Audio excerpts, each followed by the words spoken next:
Hi hello welcome to our channel. నేను మీ శ్రీ. ఈరోజు మనం చెప్పుకోబోయే కథ ప్రియ నేస్తం పార్ట్ 125. కథలోకి వెళ్ళే ముందు లైక్ చేసి హైప్ చేయడం మర్చిపోకండి. ఇక ఆ కథలోకి రండి.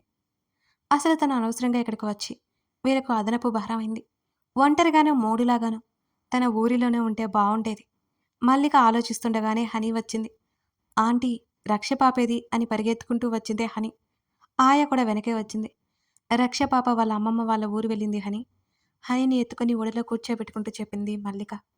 ఆయా అక్కడే కింద కూలబడింది. మల్లిక పైన కూర్చోమని చెప్పినా ఆమె వినలేదు.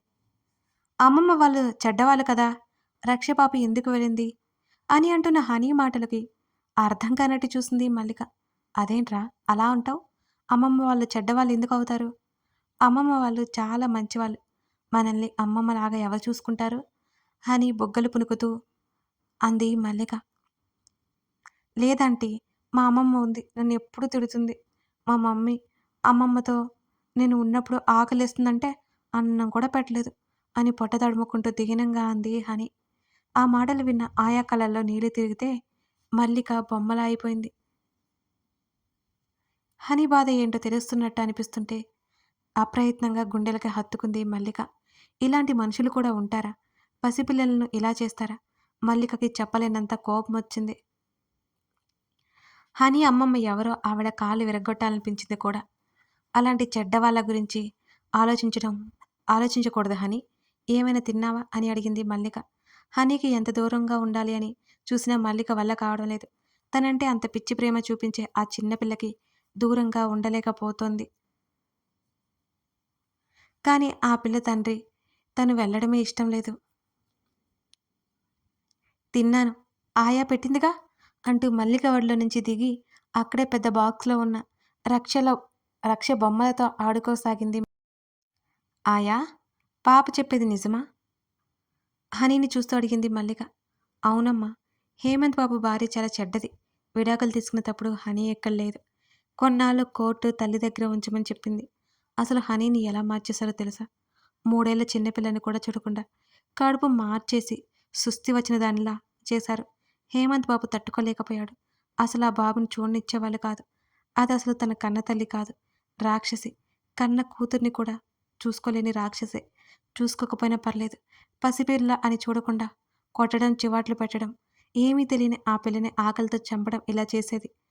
వాళ్ళ ముఖాన డబ్బు పడేసి సంవత్సరం పాటు కోర్టులో తిరిగి హనీని దగ్గరికి తెచ్చుకున్నాడు హేమంత్ బాబు. ఆ బాబుకి ఉంది హనమ్మ ఒకటే. బాబు తల్లిదండ్రులందరూ ఊర్లో ఉంటారు. ఇక్కడైతే నాన్న వాళ్ళు ఎవరూ లేరు. కళ్ళొత్తుకుంటూ చెప్పింది ఆయ. ఆయ చెప్తుంటే తెలియకుండానే మల్లిక కళ్ళలో నీళ్లు ఊరా. బొమ్మలతో స్వచ్ఛంగా నవ్వుకుంటూ ఆడుకుంటున్న హనీ వైపు జాలిగా, ఒక్కసారి బాధతో విరవెల్లాడిపోతూ చూసింది మల్లిక. ముద్దులరిగే ఈ చిన్నారిని ఎంత బాధ పెట్టాలనిపించింది వాళ్ళకి. అసలు ఎలా చేశారు ఇదంతా? మరి అలాంటి ఆవిడని ఎందుకు పెళ్లి చేసుకున్నారు? చేసుకుంటే చేసుకున్నారు. పాపని ఎందుకు కన్నారు? మల్లికలో ఆవేశం లాంటిది బయటికి దేరి వచ్చింది. హేమంత్ బాబు తల్లి అప్పటికే ఆరోగ్యం బాగోలేదని కొడుకు పెళ్లి కోసం హడావిడి చేసింది. బాగా ఉన్న అమ్మాయిని తెచ్చి పెళ్లి చేశారు. ఆ తర్వాత గర్భవతి అయింది. అబార్షన్ చేయించుకుంటాను, అప్పుడే పిల్లల్ని కన్ను అందట. హేమంత్ బాబు ఒప్పుకోలేదు. పుట్టక ముందే జాగ్రత్తలు తీసుకోవాలి. ఇప్పుడు అబార్షన్‌కి మాత్రం కుదరదని అతను మరీ మరీ గట్టిగా చెప్పాడు. కావాలంటే ఒక బాబు చాలు, ఆ తర్వాత ఒత్తిడి చేయను అని ఎంత చెప్పినా ఆ అమ్మ వినలేదమ్మా. అప్పటినుంచి ఇద్దరికీ గొడవలు మొదలవడం అప్పుడే మొదలయ్యాయి. ఎప్పుడు ఆమె ఏం చేస్తుందా అని కాపు కాచి హనీ పుట్టే వరకు ఎన్ని నిద్రలేని రాత్రులు గడిపాడో. హనీ పుట్టడం ఆలస్యం. తల్లి పాలు కూడా ఇచ్చేది కాదు, అందం పోతుందని. ఆ మాటలకి మల్లిక అదిరిపడి చూసింది. మల్లిక ముఖంలో అసహ్యం లాంటిదేదో బయలుదేరింది ఒక్కసారిగా. ఇదేం చూసావమ్మా? హనమ్మ ఇంటికి వచ్చే రోజు రోగిష్టి పిల్లలా ఉంటే హేమంత్ బాబాయ్ దగ్గరుండి చూసుకున్నాడు. అప్పుడు నేను కూడా అందుబాటులో లేను. పసిపిల్ల, ఆడపిల్ల, పాపం బిడ్డ ఎన్ని కష్టాలు పడ్డాడో తలుచుకుంటేనే బాధగా ఉంది అంది ఆయా కళ్ళు ఒత్తుకుంటూ. హనీ వైపు చూసింది మల్లిక. ముద్దుగా బొద్దుగా ఉంది.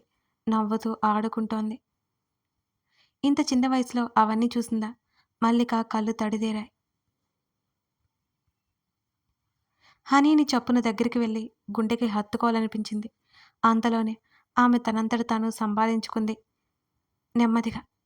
ఆ రోజు పనివాళ్ళను కూడా వద్దని చెప్పింది మల్లిక. మధ్యాహ్నం వంట చేసుకుని తను ఒక్కదానికే చేసుకుంది. ఇల్లంతా బోసిగా కనిపించింది. ఒకటే సోఫాలో కూర్చుని ఎదురుగా ఉన్న ఫోటోలో రక్షణ చూస్తోంది. మల్లిక ఆలోచనలో పడింది ఆ ఫోటో చూస్తూ. అంటే బావగారికి ఇదివరకే పెళ్ళయింది. ఆవిడ చనిపోయినాక అక్కని చేసుకున్నారా? అయినా వాళ్ళు కూడా చాలా సంతోషంగా ఉంటారు. నిజంగానే రెండవ పెళ్లిలో ఇంత ఆనందం ఉండగలదా? ఉంటుందా? ఇంత అందంగా ఉందే ఈమె. అప్పుడే కాలం తీరిపోయింది.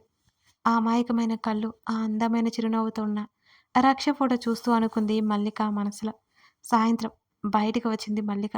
గంటలో వస్తానని ప్రణయ్ చెప్పాడు. ఎదురింట్లో నుంచి ఏడుపులు వినిపిస్తున్నాయి. తలుపు వేసి గబగబా పరిగెత్తింది. హనీ, ఆయా బయట వరండాలో కూర్చుని ఉన్నారు.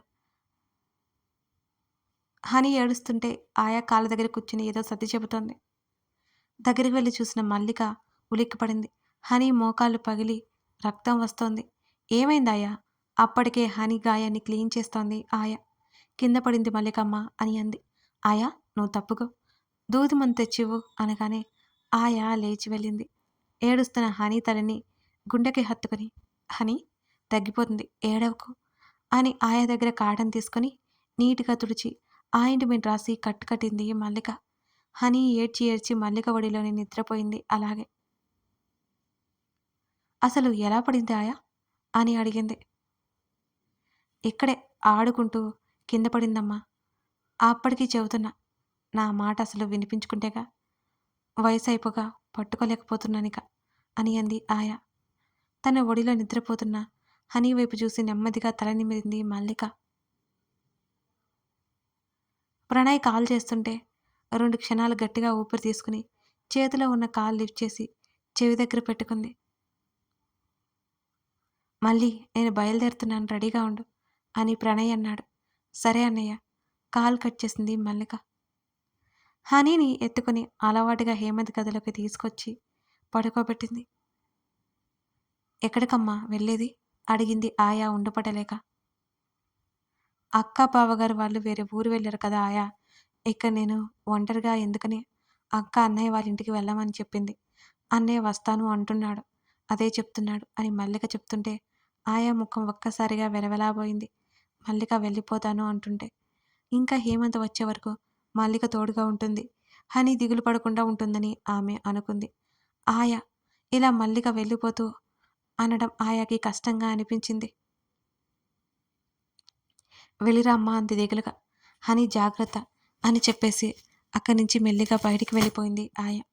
ఏ జన్మలో ఏ పాపం చేసుకుందాం, ఈ జన్మలో ప్రేమగా దగ్గరికి తీసుకునే వాళ్ళే కరువయ్యారు హనీకి అని ఆ పాపని చూసుకుంటూ అనుకుంది ఆయా. ఒక్కసారిగా హనీని చూస్తుంటే జాలి వేస్తుంటుంది ఆయాకి. మధ్యాహ్నం కల్లా వసుంధర రామకృష్ణ దగ్గరికి వెళ్ళిపోయారు అర్జున్, ప్రవర్తిక వాళ్ళు. వసుంధర రక్షణ అసలు వదిలిపెట్టలేదు. ఫ్రెష్ అయ్యాక అందరూ భోజనాలు చేశారు. సాయంత్రం అర్జున్, కృష్ణమూర్తి మాట్లాడుకుంటుంటే వసుంధర, రక్ష ప్రవర్తిక గదిలో కూర్చున్నారు. అమ్మమ్మ ఒడిలో కూర్చొని బోళ్ళని కబుర్లు చెబుతోంది బుజ్జిరక్ష. ఇది మాట బాగా నేర్చుకుంది ప్రవర్తిక. రక్ష బుగ్గలు పునుకుతూ ముద్దులు పెట్టుకుంటూ అంది వసుంధర. మాటలే కాదు, వేషాలు కూడా ఎక్కువయ్యాయి. వీళ్ళ నాన్నతో కలిసి ఎంత గోల చేస్తుందో అని రక్ష ముచ్చట్లు చెబుతుంటే వసుంధర ఎంత సంతోషంగా వినసాగింది. ఆమెకంటూ ఉంది వీళ్ళే కదా.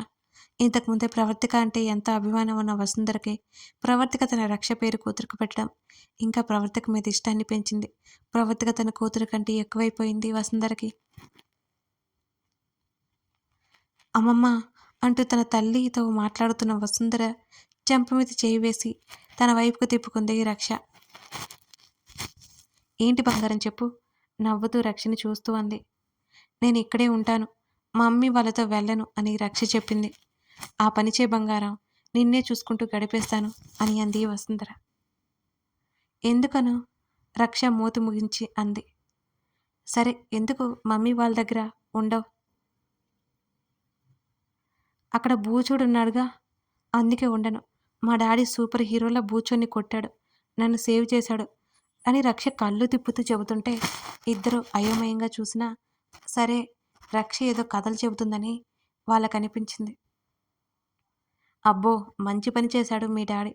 నువ్విక ఇక్కడే ఉండిపో. ఆ బూచోడు వస్తే మీ తాతయ్య గట్టిగా కొడతాడు అంది అసలు విషయం తెలియని వసుంధర. ఓ ఉంటాను. మరి బూచోడక్కడ మమ్మీని తీసుకెళ్తే? మమ్మీకి ఫైట్ రాదు కదా! డాడీ ఆఫీస్‌కి వెళ్ళిపోతాడు కదా! నేను లేకపోతే మమ్మీ భయపడుతుందేమో! ఏదో పెద్ద విషయం చెప్తున్నట్టుగా పెద్ద ఆరిందలా మాట్లాడుతున్న రక్ష మాటలకు ఇద్దరూ గట్టిగా నవ్వేశారు. కృష్ణమూర్తి పనుందని వెళ్ళిపోతే అర్జున్ లోపలికి వచ్చాడు. కబుర్లు చెప్పుకుంటున్న కూతుర్ని వసుంధరని చూసి చిన్నగా నవ్వుకుని ఆవిడ పక్కనే కూర్చున్నాడు. నేను స్టోరీ చెప్పట్లేదు. మా డాడీ సూపర్ హీరోలా సేవ్ చేస్తాడు అంటూ తండ్రి ఒడిలోకి దుక్కి వాళ్ళకి నిజం చెప్పమన్నట్టు తండ్రి గడ్డం పట్టుకుని తండ్రి వైపు అలకగా చూసింది రక్ష. ప్రవర్తిక గదిలో లేదన్న విషయం గమనించి బాల్కనీలోకి వచ్చి ఎవరికో కాల్ చేశాడు అర్జున్. రక్ష కేసు విషయంలో హెల్ప్ చేసిన ఎస్ఐ అవతల వ్యక్తి. అతడు మాట్లాడుతున్నాడు. అరగంట పాటు సంభాషణ జరిగింది. చివరిలో రక్షని ఎలా కిడ్నాప్ చేయబోయారో అర్జున్ వివరించాడు. మరి కాసేపు ఆ విషయం గురించి మాట్లాడి కాల్ కట్ చేసి 2 క్షణాలు అలాగే ఉండిపోయాడు అర్జున్. రక్ష క్షేమంగానే ఉన్నా సరే ఆ సమస్యను అతను వదలలేకపోతున్నాడు. తన కూతుర్ని ఎవరో తీసుకెళ్ళిపోతున్నారో అనే ఊహ, ఆ విషయం కొద్ది క్షణాల పాటు అతన్ని ఎంత కలవరపెట్టిందో అతనికి మాత్రమే తెలుసు. తనలా మరొక తండ్రి అవ్వకూడదు. బిడ్డని ఏ తండ్రి పోగొట్టుకోకూడదు. ఈ మధ్య ఇలాంటి కేసులు ఎక్కువైపోయాయి. ఎందరో తల్లిదండ్రులకు కళ్ళు కప్పి వాళ్ళ సంతానాన్ని ఎత్తకపోతున్నారు. ఆ తర్వాత ఆ పసివాళ్ళిక ఎప్పటికీ తిరిగి రానంత దూరం వెళ్ళిపోతున్నారు. అసలు బ్రతుకుతున్నారో లేదు, ఎంత దుర్భర జీవితం గడుపుతున్నారో ఏమో. ఇంకా రక్తపు ముద్దల తన చేతుల్లో మిగిలిపోయిన రక్ష గుర్తొచ్చింది అతనికి. ఎవరి స్వార్థమో కదా తన రక్షను బలి చేసింది. అతను గట్టిగా ఊపిరి తీసుకుని ఆలోచనలు అక్కడే వదిలి కుదుటపడి అక్కడి నుంచి లోపలికి వచ్చాడు. బాల్కనీ తలుపు కాస్త దూరంలో బొమ్మలా బిగుసుకుపోయి కనిపించింది ప్రవర్తిక. ఆమెను తను అక్కడ చూసి స్థానువైపోయాడు. క్షణకాలం ఏం చేయాలో తోచలేదు అతనికి. ప్రవర్తిక చెంపల మీద కన్నీళ్లు కారిపోతున్నాయి. మొదట ఆమె ఏమీ వినలేదని అనుకున్న ఆమె పరిస్థితి చూసి తను మాట్లాడినవన్నీ ఆమె విన్నదని అతనికి అర్థమైపోయింది. ఆమెకి సర్ది చెప్పాలి అన్నట్టుగా దగ్గరికి అడుగు వేశాడు అర్జున్. ప్రవర్తిక 2 అడుగులు వెనక్కి వేయగానే ఆమె వైపు విస్తుబోయి చూశాడతను. ప్రవర్తిక ఆమె భుజం పట్టుకోబోతుంటే ఆమె నిరసనగా ముఖం పక్కకు పెట్టేసుకుంది. అయినా సరే ఆమె దగ్గరగా వెళ్ళి 2 భుజాలు పట్టుకొని ఆమెను తన వైపుకి లాక్కున్నాడు అర్జున్. ఆమె ఏడుస్తోంది. ఎందుకు? ఎందుకు ఏడుపు? ఆమె గడ్డం పట్టి ముఖాన్ని తన వైపు తిప్పుకుంటూ అనునయంగా అన్నాడు అర్జున్. అన్నీ దాచింది నా దగ్గర. అంత పెద్ద ప్రమాదం జరిగితే ఒక్క మాట కూడా చెప్పలేదు. రేపు జరగడానికి జరిగినా కూడా ఇంతే కదా మీరు? ఆ? అని కన్నీళ్లు తుడుచుకోవడం మరిచి గట్టిగా అడిగింది ప్రవర్తిక. ఏం కాలేదు కదా అతను నచ్చజెప్పబోయాడు ఆమెకి. అతని 2 చేతులు వదిలించేసింది గట్టిగా. ఏం కాలేదు కదనా? ఏమన్నా జరిగితే పరిస్థితి ఏంటి? అసలు మీరు చేస్తున్నదేంటి? అని ఆవేశంగా అరుస్తుంటే ఆమె చుట్టూ చెయ్యేసి దగ్గరికి లాక్కున్నాడు అర్జున్. అరవకు చప్పున ఆమె నోటి మీద చెయ్యేసి అడ్డుపెట్టాడు. ఆ విషయం అతనెవరికీ చెప్పదలుచుకోలేదు. అతని చేతిని తీసేసింది. ఆగిపోయారేం? చెప్పండి. ఏం చేస్తున్నారు మీరు? అతని చొక్కా కాలర్ పట్టుకొని మరింత ఆవేశంగా అడిగింది ప్రవర్తిక. ఏం చేయలేదు. బంగారం సేఫ్‌గానే ఉంది కదా! ఇక ఏ ప్రమాదం దగ్గరికి రాకుండా నేను చూసుకుంటాను అని అన్నాడతను. నేను రక్ష గురించి మాట్లాడట్లేదు. మీరు చేయబోయే దాని గురించి అడుగుతున్నాను. రక్షని మీరు కాపాడతారు సరే. మరి మిమ్మల్ని? అని ఏడ్చేస్తూ గట్టిగా అడిగింది. It's my responsibility. అతను చాలా కూల్‌గా ఉండడానికి ప్రయత్నం చేస్తున్నాడు. ప్రవర్తిక వినట్లేదు. ఏంటి? ఏంటి మీ రెస్పాన్సిబిలిటీ హా? మిమ్మల్ని నమ్ముకొని నేను నా కూతురున్నాం. ఆ విషయం మీకు గుర్తుందా? అవన్నీ చూసుకోవడానికి పోలీసులు ఉన్నారు కదా! న్యాయస్థానాలు కూడా ఉన్నాయి. కానీ మీరు ప్రమాదానికి ఎదురు వెళ్తున్నారు అని అతని చొక్కా పట్టి ఊపేసి గట్టిగట్టిగా ఏడుస్తూ ఎందుకిలా చేస్తున్నారు మీరు? ఎందుకు చేస్తున్నారు? ఎన్ని చూసాం మనం. ఇప్పుడిప్పుడే ప్రశాంతంగా బ్రతుకుతుంటే మళ్ళీ ఆ పద్మవ్యూహంలోకి వెళ్తారంటారేంటి మీరు? ఆ? అతని చొక్కా ఆమె చేతులు పట్టి వీడాయి. ఆమె నేల మీదకి జారిపోతున్నట్టు గమనించిన అతను గబుక్కున ఆమెను ఒడిసి పట్టుకున్నాడు. ఆమె నేల మీద కుప్పకూలిపోయింది. ఆమె ఫోన్ కాల్ ద్వారా విన్నది. అతను క్షణాల్లో చావుకు దగ్గరగా వెళ్ళి అదృష్టవశాత్తు తప్పించుకోవడానికన్నట్టు చూశాడని. ఇలా జరుగుతుంది. పోలీసులకు ఇన్ఫార్మ్ చేశాడు. అక్కడ ఆగకుండా ఇతనెందుకు వెళ్ళినట్టు? అతని డ్యూటీ అది కాదు కదా! ఏమన్నా జరగరానిది జరిగితే తను, పాప ఏమైపోవాలి? అసలు బ్రతుకుతారా? ప్రవర్తికకి పిచ్చి పట్టేలా ఉంది అతని పనులు చూస్తుంటే. ప్రవర్తిక, చిన్నపిల్లలా చేయకు అంటూ ఆమె భుజాలు పట్టి లేవదీశాడు. ప్రవర్తిక మాట్లాడలేదు. దిండులో ముఖం దాచుకుని ఆమె ఏడవసాగింది. అతనిలో అసహనం తారాస్థాయికి చేరింది. ఆమె భుజం పట్టి తన వైపుకు తిప్పుకున్నాడు అర్జున్. ఆమె ముఖాన్ని దగ్గరికి లాగి ఆమె బుగ్గలు వత్తి పట్టుకుని, అక్కడ రక్ష లాంటి వాళ్ళు, నీలా ఏడ్చే వాళ్ళు ఉన్నారు. అందుకే తప్పక వెళ్ళాను. మనం వెళ్తున్నది ముళ్ళదారి అయినప్పుడు మన వెనక వచ్చే వాళ్ళకి ఆ దారి మంచిది కాదని చెప్తామా లేదా? ఇది కూడా అంతే. నాకేం కాలేదు. ప్లీజ్ ఏడవకు. నాకేం కాలేదు అని ఆమె కన్నీళ్లు చూసి అతనిలో కోపం చల్లారిపోతే ఆమెను హృదయానికి హత్తుకున్నాడు అర్జున్. ఇన్ని చెప్తున్నారు కానీ మళ్ళీ ఆ దారి వైపు వెళ్ళను అని మీరు చెప్పట్లేదు అని ఆవేశంగా అడుగుతూ తల ఎత్తి చూసింది ప్రవర్తిక. అతనది మధ్యలో వదిలేయడు. సాయం చేస్తానని మాట ఇచ్చి వచ్చాడక్కడ. నీకంటే రక్ష కంటే నాకు ఎవరు ఎక్కువ కాదు. కానీ మనం సాయం చేసే స్టేజ్‌లో ఉన్నప్పుడు చేయాలి కదా! ఆమెకు అర్థమయ్యేటట్టు నచ్చ చెప్తున్నాడు అర్జున్. మీరెవరు సాయం చేయడానికి? మీకేం అవసరం ఉందని చేయాలి. మీరు తెలిసి ఒక మాట చెప్పారు. అక్కడితో ఆగిపోకుండా మీకేం పని హా? మీకు నేను రక్ష గుర్తు రాలేదు. అంతే కదా! ఇప్పుడే ఇలా ఉంటే ముందు ముందు మేమేమైపోయినా పర్లేదు. మీ దారి మీదే. ఇంకా ఎందుకు ఈ మాటలు? అంటూ అతన్ని వెనక్కి నెట్టి ఆమె దూరం జరిగింది. అబ్బా! విసిగించకు నువ్వు. సరే ఇక నేనేం వెళ్ళను ఓకే? ఆమె ఏడుపు చూడలేక అన్నాడు అతను. మీ మాటలు నేను ఎప్పటికీ నమ్మను.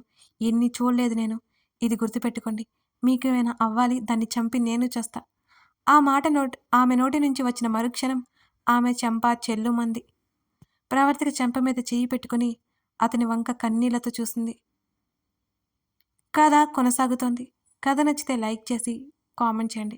ఇక్కడ మిస్టేక్ ఎవరిదంటారు? మీరే చెప్పేయండి. మనిషి ఒక్కో సందర్భంలో ఒక్కోలా మారిపోతాడు. ఆలోచనలు ప్రతిసారి ఒకేలా ఉండవు. అది ఆడైనా, మగైనా సమయాన్ని బట్టి మన ఆలోచనలు కూడా మారిపోతుంటాయి. అలాగే మన పనులు కూడా మారిపోతుంటాయి. మీరేమంటారు? నిజమే కదా! లైక్ చేసి కామెంట్ చేయడం మర్చిపోకండి. Thank you for watching this video.